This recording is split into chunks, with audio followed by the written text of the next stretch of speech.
do they say? Hey, and you shall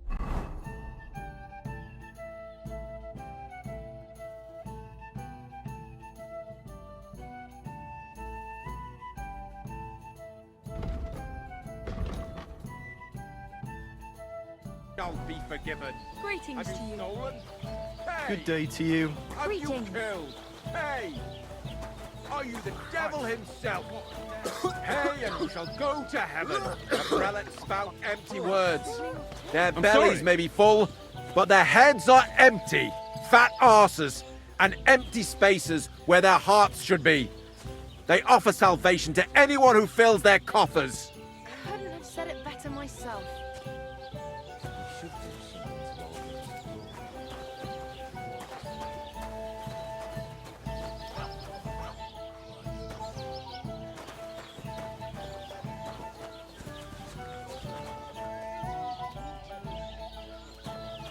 God bless. How are you doing? I'm Henry. Nice to meet you. I'm Zdeněk. I'm a storyteller. I could tell you stories so sad they'd make the devil cry. Or would you prefer something so scary it'll make the hairs on your ass turn white? But it's a lot of hard work for me.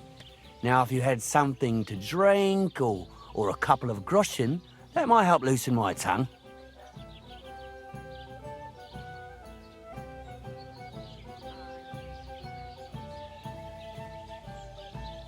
I know quite a few stories myself. How about a trade?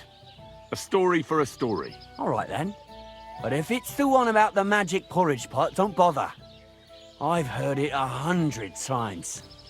And that story always leaves me feeling hungry.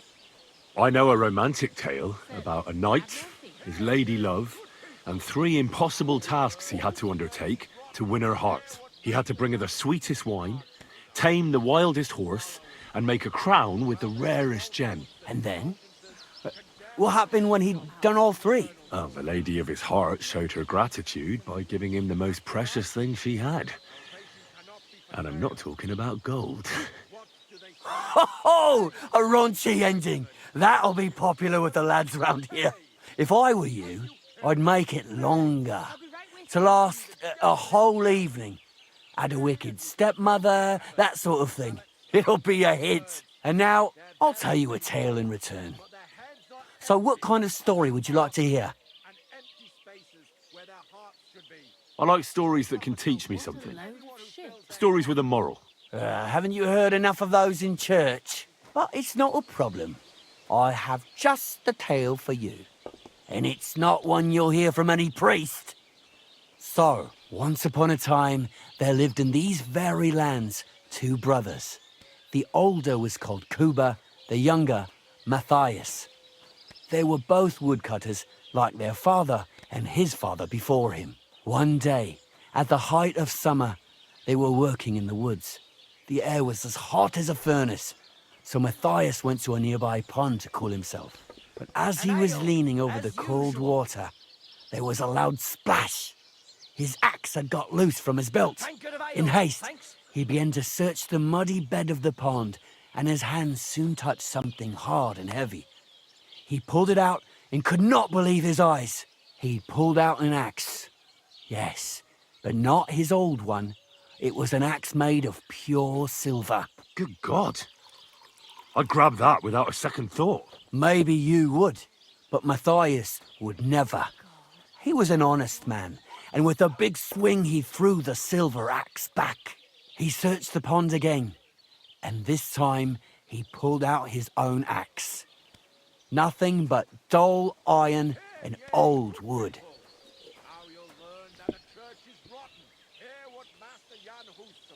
Wait, Matthias threw the silver axe back? What a fool! He could have sold it. A fool, you say? You'd better listen well.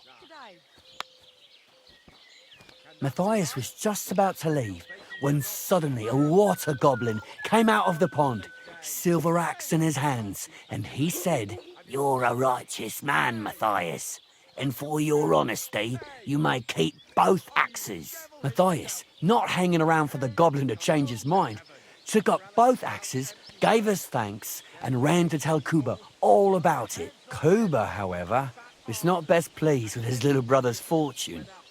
He deeply envied Matthias for his newfound wealth. So, he set out to try the same thing. He ran as fast as his legs could carry him straight to the pond, threw his own axe in, and began a pretend search for it. Yet Kuba had no luck. He pulled out the axe he'd thrown in himself. So he tried again. Tricked by sunlight, he grabbed something shiny, only to pull out his old iron axe again. Enraged, he hurled his axe back into the water and yelled, "Fuck this axe! I want a silver one!" But the water goblin heard his shameful cry and was greatly upset by Kuba's greed. So, when Kuba reached down into the water for a third time, the water goblin seized his hand, pulled him down whole to the dark depths, and drowned him.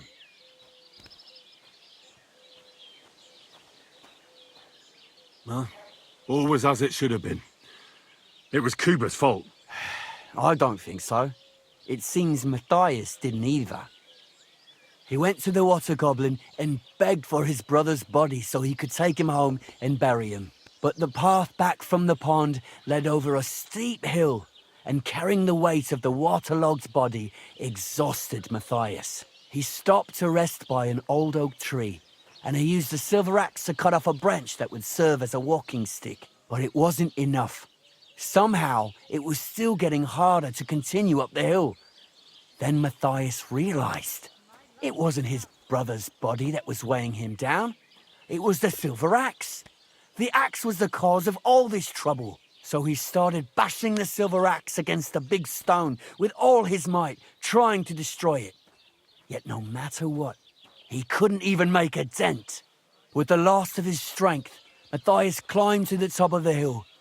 He knew he could go no further, so he found a pretty spot with a view over the valley and dug his brother a grave. There, he buried both his brother and the silver axe that had brought such pain upon them. His final act was to stick the oak branch in the ground by the grave.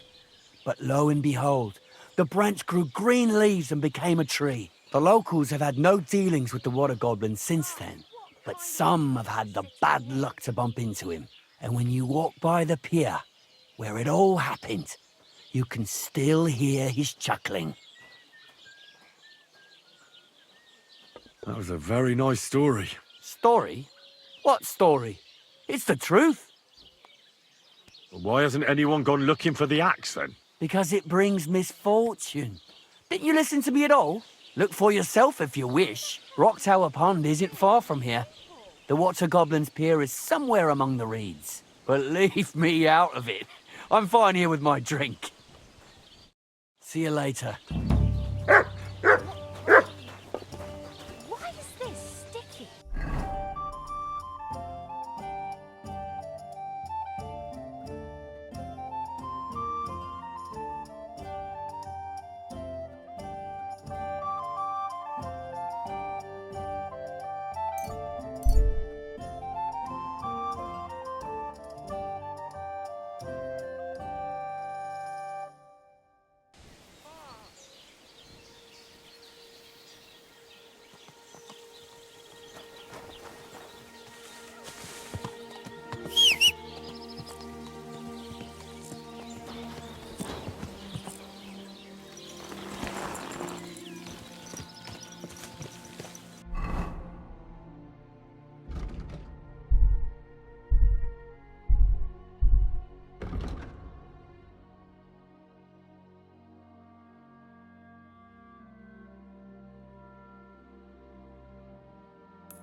Can't swim.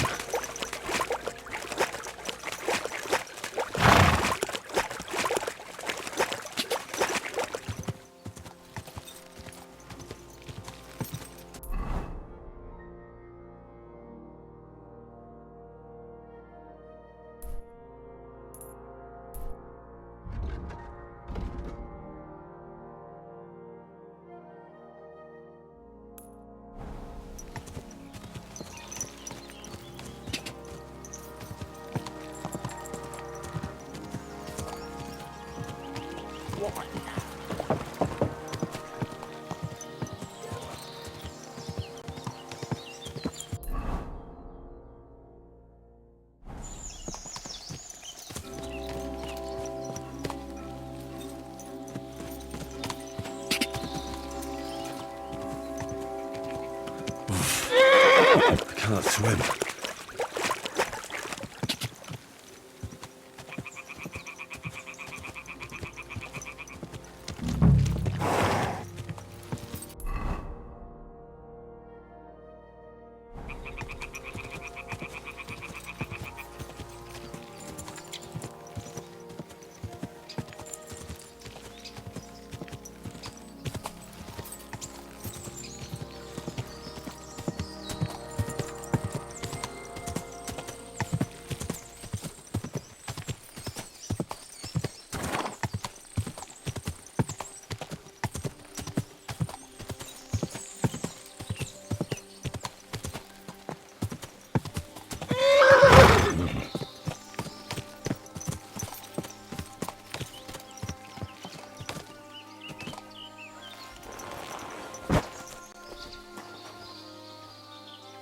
A grave under the tree, overlooking the valley. This must be where Kuba, Matthias's brother, is buried, together with the silver axe.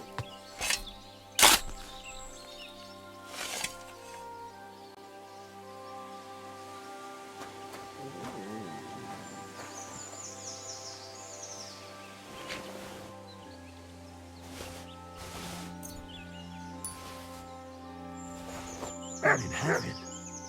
This really is the axe. All those years in the earth haven't treated it well. I hope I can fix it.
Let's talk about the price. Sure. Aye, you'll convince me with that price. I hope you'll be satisfied, my friend.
I'm always hitting the same place. That's no good.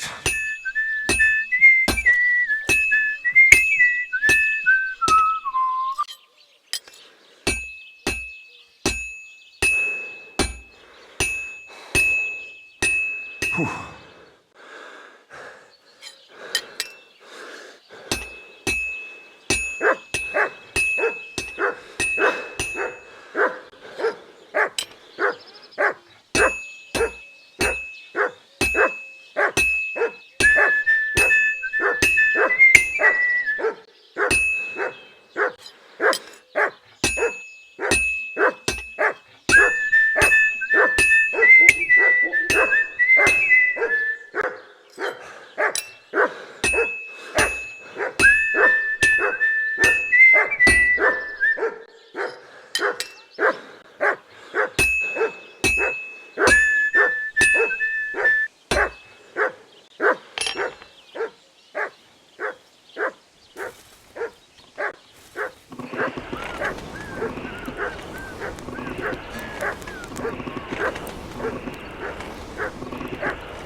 Looks like it's almost done.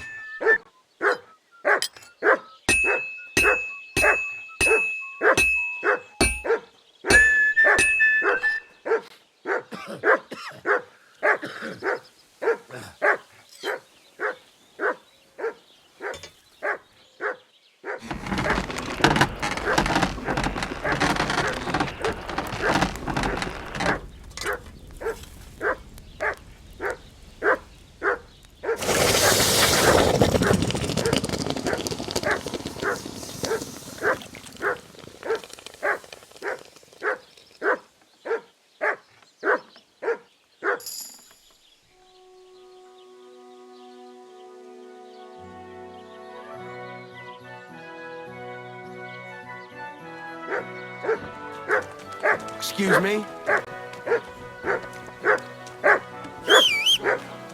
Mutt! God bless you.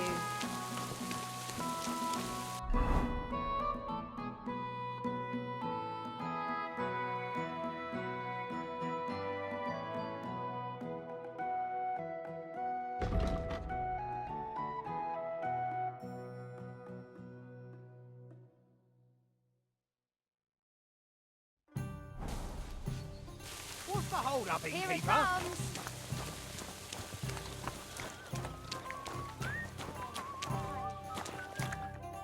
Welcome. What can I do for you? I found the water goblin's silver axe. What do you mean? What axe? The one from your story. 2 brothers, a silver axe, a water goblin. One brother got the axe, the other got drowned. You know. Wait, so you actually found it? Do you have it? I have to see it. Here you go. It's not possible. Where did you find it? I just followed your story. I found the pier by the rock tower pond, then went up to the old oak tree, then the big stone beside the road. Doesn't really look like a woodcutter's axe. Are you sure this is really it? But you didn't say it was a woodcutter's axe. You only said the water goblin's axe was silver. I did, but still. In all the years that story's been told, everyone thought it was just a fairy tale for children. It has 4 different endings nowadays. When Johann and Jaleov tells the tale, it's about 2 sisters, and the water goblin grants one of them a pair of silver slippers. The other sister was jealous, but she didn't bother with the water goblin. She found her sister straight away and pushed her off a cliff in Apollonia. It's the same story, but Johann gave it some extra colour. Best not go looking for the slippers too. Although, with your luck... It was good to see you, my friend.